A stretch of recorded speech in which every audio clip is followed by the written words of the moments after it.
안녕하세요. 저는 올해 60을 바라보는 아줌마입니다. 자녀들은 모두 잘 커주었고 몇 년 전 결혼한 첫째가 이번에 손주를 안겨주었네요. 이렇게 시간이 흐르고 보니 그 옛날에는 무엇을 그리도 참고서 끙끙 앓았는지 모르겠어요. 지금은 그렇게 참고 살았던 세월이 후회가 되기도 합니다. 제 나이 20대 초반쯤 저보다 3살 많은 친언니가 얼굴도 모르는 남자에게 시집가는 것을 보았어요.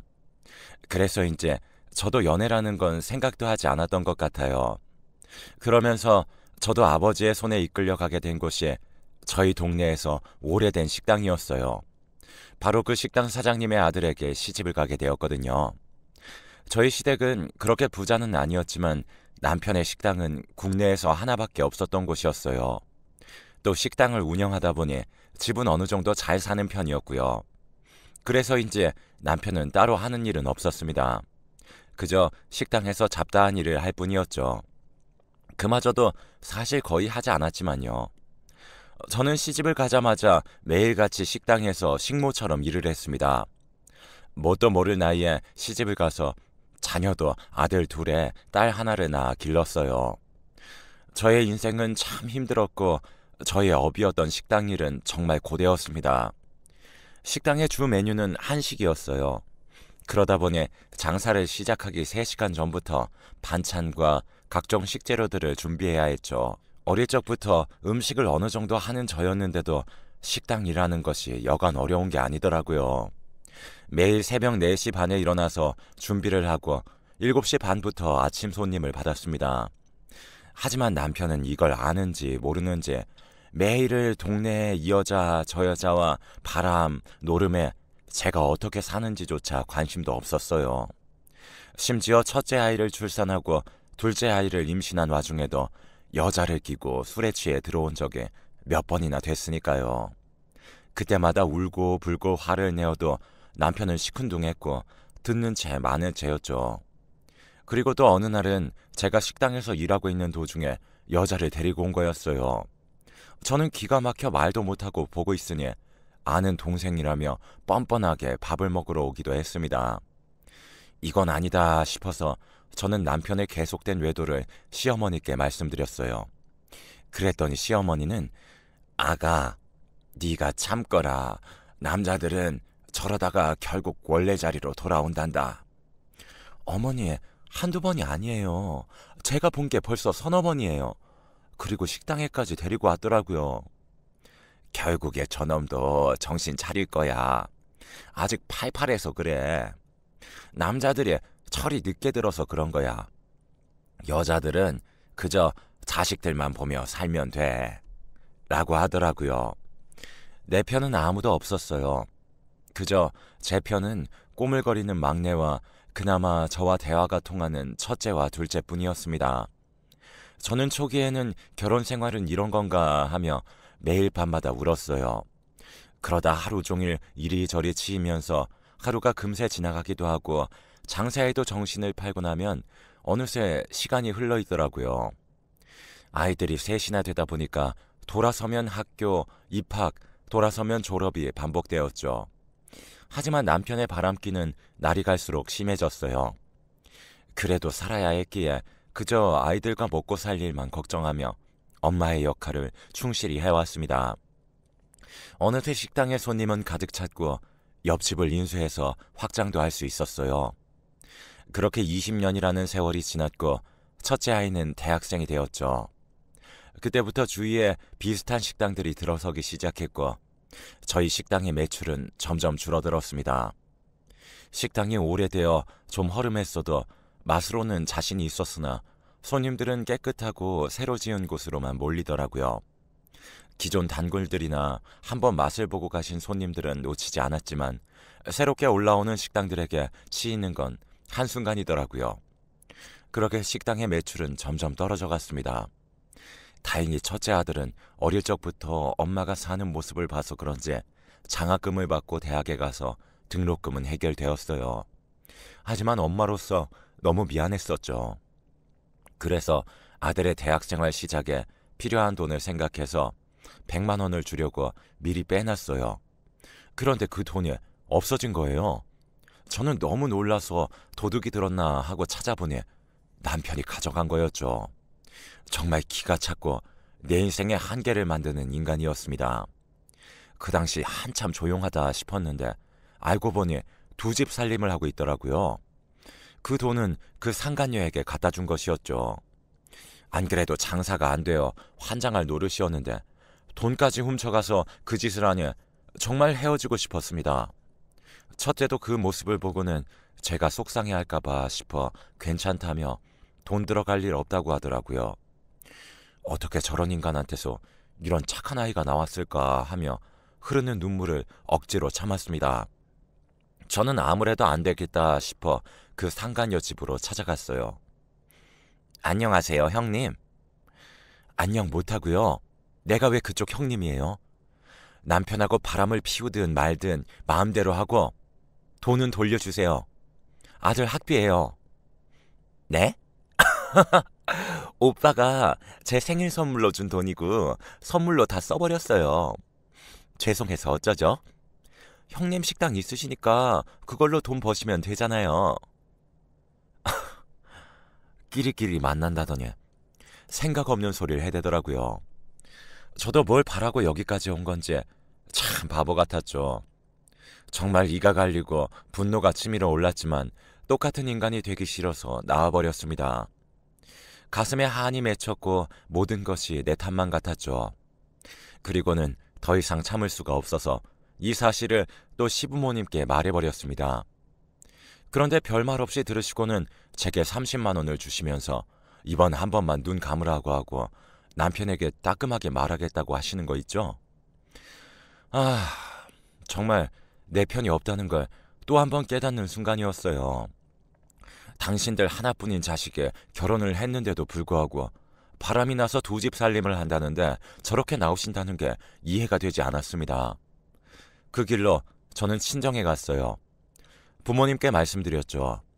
하지만 돌아오는 대답은 똑같았습니다. 네가 참아라.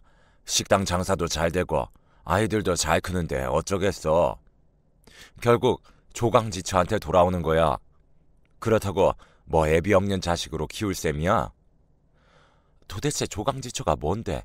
하는 생각도 들고 또 몇십 년을 이렇게 살다 보니 그래, 조금만 더 참자. 아이들 다 크면 그때 이혼하면 돼. 라며 아이들 때문에 저 스스로를 다독였어요. 그렇게 저는 이 세상 하늘 아래 가족은 아이들과 저뿐이라는 걸 깨닫게 되었어요. 저와 아이들 먹고 살 길은 오직 식당 일밖에 없다는 생각이 들었습니다. 그렇게 식탁에 앉아서 혼자 눈물을 흘렸고 한 방울씩 떨어지는 눈물을 감정이 메마른 듯 옷소매로 그냥 쓱쓱 닦아버리는 저였죠. 식당의 매출은 계속해서 떨어졌지만 저는 이대로 무너질 순 없었습니다. 그날부터 밤낮으로 식당을 다시 살리기 위해 연구를 했어요. 사실 한식만 팔던 그저 밥집이었는데 그 중에서도 손님들뿐만 아니라 아이들이 제일 좋아했던 갈비찜을 내세워 저는 맛을 연구하기 시작했어요. 2년 정도 걸려 중독성 있는 마성의 맛을 만들어낼 수 있었습니다. 시어머니의 기존 레시피에다가 저의 맛 연구를 더하여 시작하게 되었어요. 과일과 각종 야채의 비율을 조합하여 특제 소스를 만들어 며칠 동안 숙성 과정을 통해서 새롭게 개발하게 되었던 거죠. 오시는 손님들마다 극찬을 했고 드시고 나면 무조건 포장까지 이어졌어요. 하지만 매출에 크게 변화는 없었습니다. 이것도 홍보가 필요했는데 저는 그 부분이 잘 안 되어 그런 것 같았어요. 이 맛을 모르니 사람들이 오지 않는 것 같았거든요. 그걸 고민하고 있었는데 당시 대학생이었던 큰아들이 인터넷으로 저희 식당을 홍보해주게 되었습니다. 그런 홍보글을 보고 오신 손님들이 또 맛있다는 홍보를 해주시고 인터넷에 순식간에 퍼져버렸죠. 한순간에 전국 팔도 맛집으로 소문이 나버리더라고요. 그렇게 말 그대로 저희 식당이 대박이 난 것이었습니다. 어느 날은 문을 열기 전부터 손님들이 줄을 지어 기다리는가 하면 또 어떤 날은 예약이 다 차서 그날은 예약 없이 오신 분들은 받을 수조차 없었죠. 그렇게 식당은 더 이상 가족들끼리만 할 수 없게 되어 직원들이 1명, 2명씩 늘어났어요. 어떻게 또 귀신같이 냄새를 맡고는 남편이 뜬금없이 본인이 식당 일을 도와준다고 하는 거예요. 시부모님은 이제 정신 차린 거라며 잘 됐다고 서빙과 계산하는 걸 하게 했습니다. 못 믿어왔던 남편은 그나마 곧 잘하더라고요. 저 역시도 나이가 드니까 저 사람도 정신 차렸나 싶기도 했죠. 또 그동안 아빠의 빈자리가 없어 보였던 아이들도 막상 아빠가 돌아오니 엄청 좋아했습니다.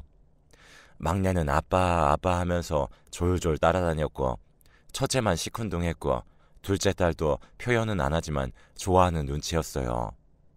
그렇게 식당이 안정화가 되었고 한정식이 주 메뉴였지만 제가 개발한 갈비찜이 인기가 단연 1등이었죠. 정말 그때는 저희 가족이 화목해지는 듯 했어요. 식당은 안심해도 될 만큼 어느 정도 안정화가 되어가고 있었습니다. 그렇게 시부모님도 식당을 저희 부부에게 물려주셨고, 저는 그 바통을 이어받아 이 전통을 유지할 수 있도록 최선을 다했어요. 하지만 조용하긴 글렀는지 또 사달이 났습니다. 남편의 상간녀가 가게로 찾아와 행패를 부리는 거였어요. 형님, 저 아시죠? 우리 오빠 어디 갔어요? 여기 와서 왜 이래요? 그쪽 오빠 여기 없고요. 나가서 말해요. 아니, 이혼한다면서 저를 속이고 몇 년간 저를 붙잡고 만났었는데 장난감이었다면서 헤어지자더라고요. 이제까지 저를 갖고 놀았던 거 용서 못해요. 아, 여기까지 와서 이 난리를 쳐? 너 왜 이래? 당장 나가지 못해? 그래. 너 죽고 나 죽자. 일로 와봐. 그렇게 한바탕 난리를 치고는 남편이 상간녀를 데리고 나갔다가 몇 시간 후 돌아왔어요. 이미 오래전에 정리했다고 하더라고요. 그런데 남편 자신과는 상관없이 상간녀가 본인에게 매달리는 것뿐이라고 했어요.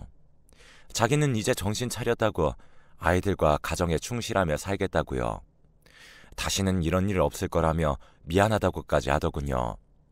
사실 저는 재벌은 개 못 주는가 싶었는데 생각해보니 요즘 하는 행동이나 말하는 거나 진짜 좀 달라졌다는 게 느껴졌었거든요. 아이들한테도 장난도 잘 걸고 식당 일도 열심히 하는 듯 했어요. 그래서 한번 믿어주기로 했습니다. 몇 년 후 첫째 아들은 변호사가 되겠다며 대학교 졸업 후 로스쿨에 들어갔어요. 그리고 둘째 딸은 요리에 관심이 많아서 프랑스로 유학을 갔고요. 그렇게 북적대던 저희 가족은 아이들 둘이 독립을 하고 나니 막둥이와 남편, 저 이렇게 조용히 세 식구가 살게 되었습니다. 저도 이제 시간으로나 경제적으로나 여유가 생기다 보니 옛 친구들도 그립고 해서 안 나가던 동창 모임이나 친구들 모임에 나가기 시작했죠. 그러다가 옛날에 바로 옆집에 살았던 어릴 적 친구를 만나게 되었어요. 그 친구는 다른 지방으로 시집가서 잘 살고 있다고 들었던 친구였습니다. 그런데 알고 보니 남편이 하던 사업이 망했고 그 길로 사라져서 행방불명이 되었다고 해요. 그렇게 빚쟁이들에게 쫓겨서 고향으로 돌아왔다고 하더라고요. 좀 안타까웠어요. 저도 그 옛날 어릴 때 얼굴도 모르는 남편에게 시집와서 백수건달에 외도를 밥 먹듯이 해서 고생했던 일이 떠오르기도 했고요. 그래서인지 너무 딱하고 도와주고 싶어졌죠. 너 하는 일은 있고? 아니, 이제 찾아봐야지. 먹고 살아야 하니 뭐라도 해야지 그래. 안 그래도 우리 식당에 사람 구하긴 하는데 네가 괜찮으면 와서 좀 도와줘. 정말? 그렇게만 해준다면 나야 너무 고맙지. 안 그래도 너희 식당 유명하더라. 그렇게 친구는 저희 식당에서 함께 일을 하게 되었어요. 다행히 친구의 넉살 덕분에 식당 사람들과도 친하게 잘 지냈고 정신 차린 남편도 이것저것 잘 알려주면서 식당을 잘 이어나갔습니다. 이보다 더 만족할 수는 없었어요. 내 인생도 이렇게 피는구나 했죠. 자식들도 모두 장성해서 하고 싶다는 거 전부 뒷바라지 해줄 수 있었고 기대 없던 남편도 정신 차리고 돌아왔고요. 심지어 고향의 친구도 함께 일을 하니 마음이 편안하고 든든했던 것 같아요. 남편이 이제 식당은 잘 돌아가니 그동안 고생했으니 좀 쉬면서 취미 생활을 가져보라고 권하더라고요. 이 사람이 저에게 이런 말을 한 적이 없는 사람인데 속으로 웬일이야? 좀 고맙네? 하며 기대 없는 사람이 이러니 또 조금 감동을 받은 저였어요. 처음에는 거절하다가 막내 아들도 이제는 좀 쉬어야 된다면서 응원해 주더라고요. 그래서 저는 좋아했던 꽃을 만지는 플로리스트를 배워보기로 했죠. 그렇게 저는 평일에 3시간 정도 강습을 배우러 다녔어요. 정말 신세계였어요. 이래도 되나 할 정도로 행복했고요. 저의 개인 취미까지 생길 줄은 상상도 못했던 옛 시절을 떠올리며 웃기도 했고요. 그런데 어느 날부터인가 식당에 가보면 친구가 몇 번이고 카운터를 보고 있는 것이었어요. 저는 서빙도 하면서 개선도 같이 도와주는구나 싶었는데 주인 행세를 하는 듯한 그런 느낌이었죠. 은근히 손님들에게도 무례하게 굴고 다른 직원들에게 지시를 하는 등 점점 나태해져 가는 듯 했어요. 저는 식당을 마치고 친구를 불러서 대화를 시도했습니다. 혜영아, 손님분들께 무조건 왕이라고 생각하고 친절하게 부탁해. 그러니까 내가 자꾸 말하는 거야. 쥐들이 싫으면 먹지 말라고 해. 아무리 그래도 우리 가게에 일부러 오신 손님들인데 그러지 말고 친절하게 해줘. 야, 네가 사장이면 사장이지 손님이 뭔데? 안 돼. 내가 왜 예의를 지켜야 돼? 뭔 말이야. 요즘 장사 그렇게 하면 망한다고. 그래. 너는 옛날 방식 좀 그만해. 이제 손님들도 달라. 맛집에 와서 먹고 싶으면 왕노릇하면 안 되지. 우리가 안 팔면 그만이야. 맞아. 여튼 얘는 좀 답답하다니까. 옛날부터 그랬어요. 그래. 당신은 이만 올라가. 여기는 우리가 정리하고 들어갈게. 떠밀리듯 집으로 올라오긴 했지만 아무리 생각해봐도 이건 아니다 싶어 다시 식당으로 내려가게 되었어요. 식당 간판과 안쪽에 불이 이미 꺼져 있어서 다들 퇴근했구나 하며 돌아서려는데 뒷골이 싸하더라고요. 식당 룸에 불이 켜진 것 같이 희미하게 뭔가가 보였기 때문이었죠. 남편인가 싶어 문을 열고 들어가더니 아니나 다를까 안쪽 룸에 불빛이 희미하게 보였습니다. 저런 불이 없는데 하며 이상해서 문을 열었는데 저는 못 볼 걸 보고야 말았습니다. 남편과 혜영이의 불륜 현장을 목격하게 된 것이었죠.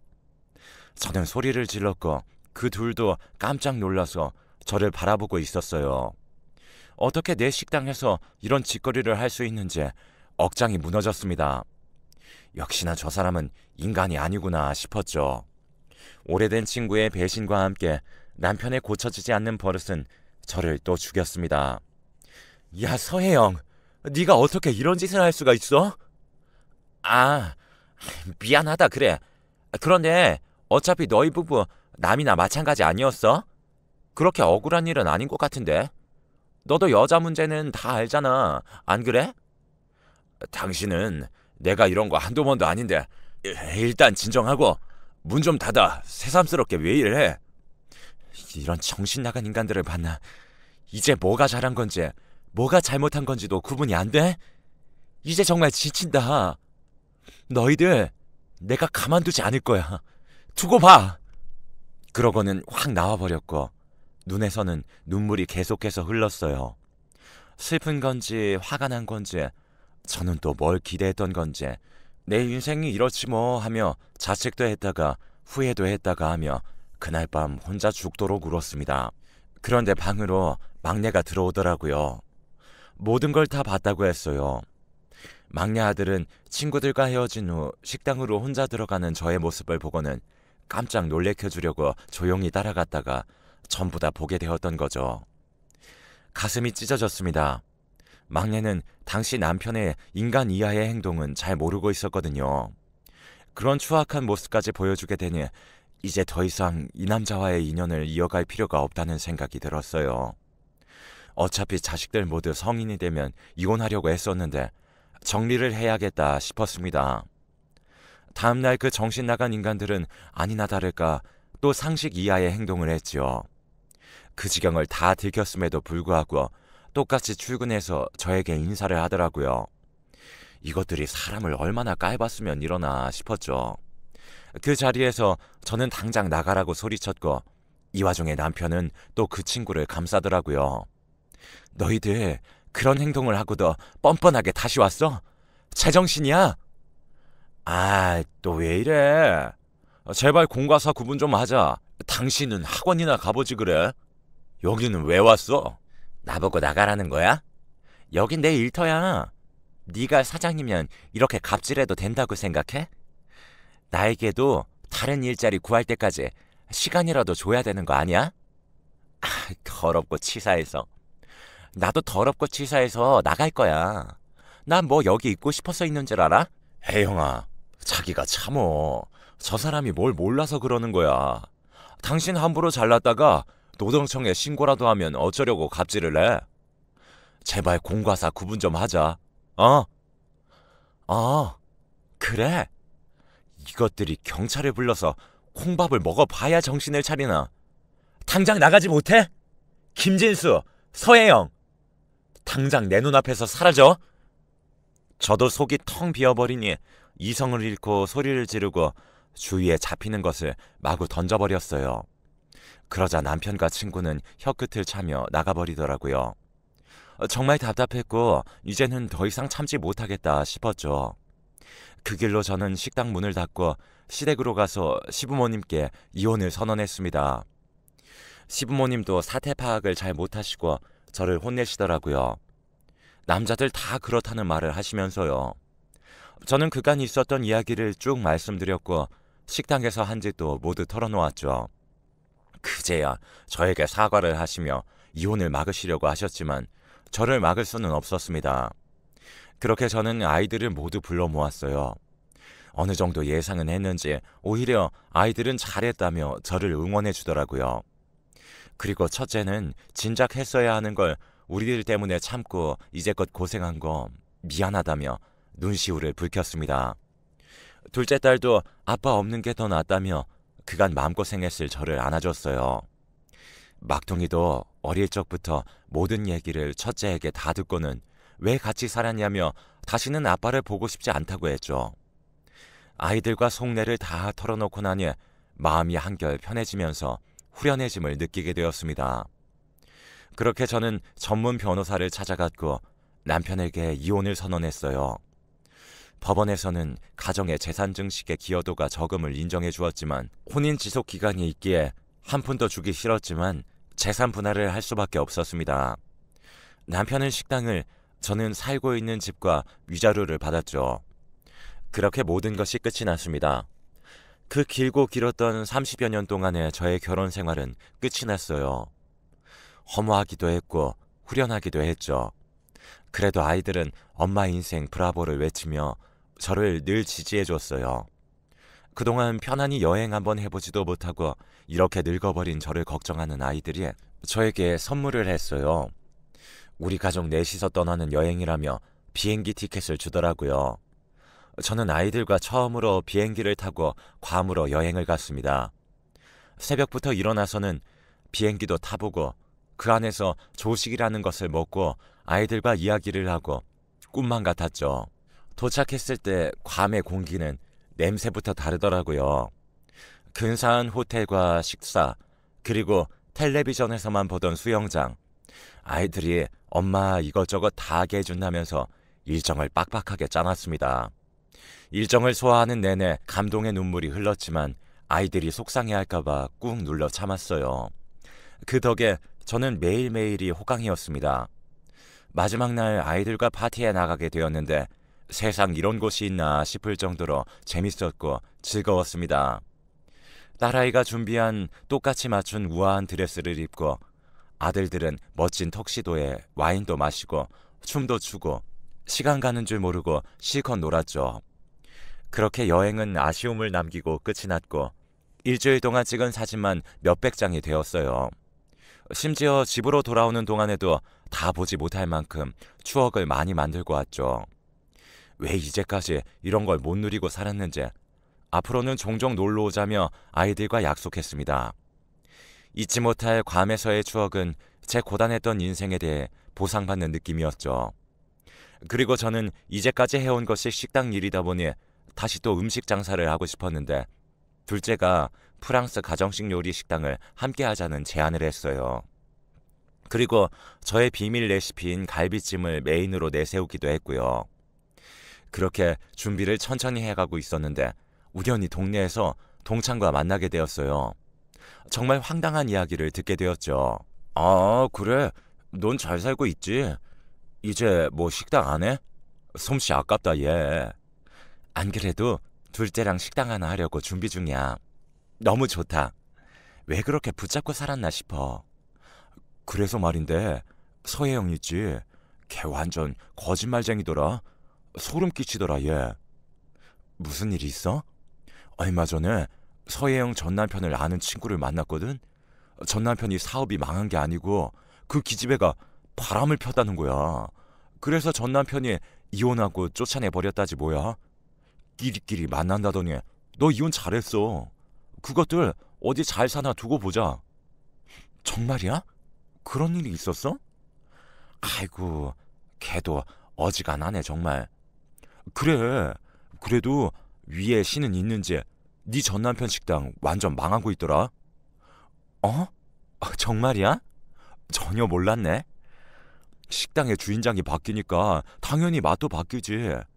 그리고 서혜영이랑 허구한 날 돈이나 쓰고 다니는데 제대로 돌아가겠어? 식당에는 온통 알바생들만 돌리는 듯 보이더라고. 알아보니 남편은 정말 식당을 말아먹어 버렸더라고요.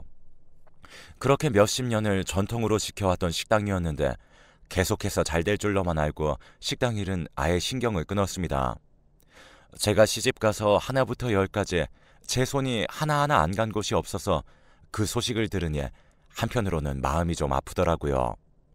꼭 시집간 자식이 잘못 살아가는 마음이라고 할까요? 그리고 얼마 후 전 남편에게 전화가 왔어요. 식당이 망해가고 있다면서 갈비찜 비밀 레시피를 알려달라고요. 황당했죠. 이혼할 당시에 그렇게 법정에서 잘났다면서 뻔뻔하게 소리치던 사람이 이제 와서 이렇게 구걸을 하다니 어이가 없었습니다. 여보, 좀 도와줘. 당신 이 정도로 정없는 사람 아니잖아. 식당 아깝지도 않냐?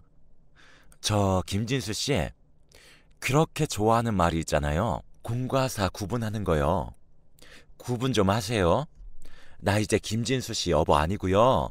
식당 옆에 빈 상가 있던데 거기 내 이름 걸고 갈비찜 식당 차릴 거니까 앞으로 연락하지 마세요. 후련했습니다. 한 방 먹인 기분이었어요. 저와 이혼 후 남편의 식당은 제 비밀 레시피가 없으니 당연히 맛이 변했고 남편 상간녀의 식당 운영 개입으로 불친절한 것이 인터넷으로 순식간에 퍼졌다고 해요. 그렇게 사장이 바뀌었다는 소문이 퍼지니까 기존 단골 손님들까지 하나둘 발을 끊어버리게 되었던 거죠.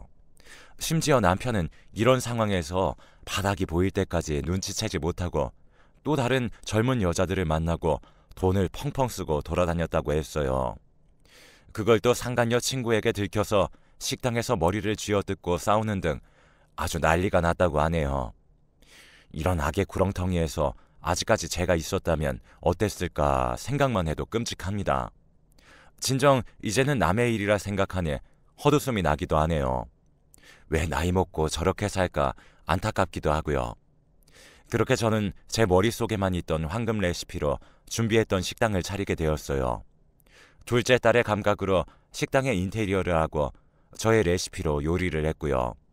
막둥이도 인터넷에 홍보도 해주고 그야말로 십시일반으로 일이 진행되었습니다. 그렇게 오픈한 가게는 문을 열자마자 문전성시를 이루었어요. 단골 손님들도 제가 하는 가게라는 걸 알자마자 동네에 순식간에 소문이 퍼졌죠. 그렇게 다시 저는 갈비찜 여사라는 별명도 얻고 지금은 행복한 나날들을 보내고 있습니다. 그리고 이번 주 주말에 저희 둘째가 상견례를 해요. 첫째 아들이 함께 일하는 사람들과 자주 밥을 먹으러 식당에 왔는데 그때 직원 하나가 제 딸에게 첫눈에 반했다면서 그렇게 구애를 하더니 결국 결혼까지 한다네요. 저는 무식하고 배운 거 없이 살아왔는데 살다 보니 변호사 아들의 변호사 사위를 다 보게 생겼어요. 이런 날도 오네요. 지금은 우리 네 식구 똘똘 뭉쳐서 잘 살아보려고 해요. 다 털어놓고 나니 시원하네요. 저의 긴 글 읽어주셔서 감사합니다.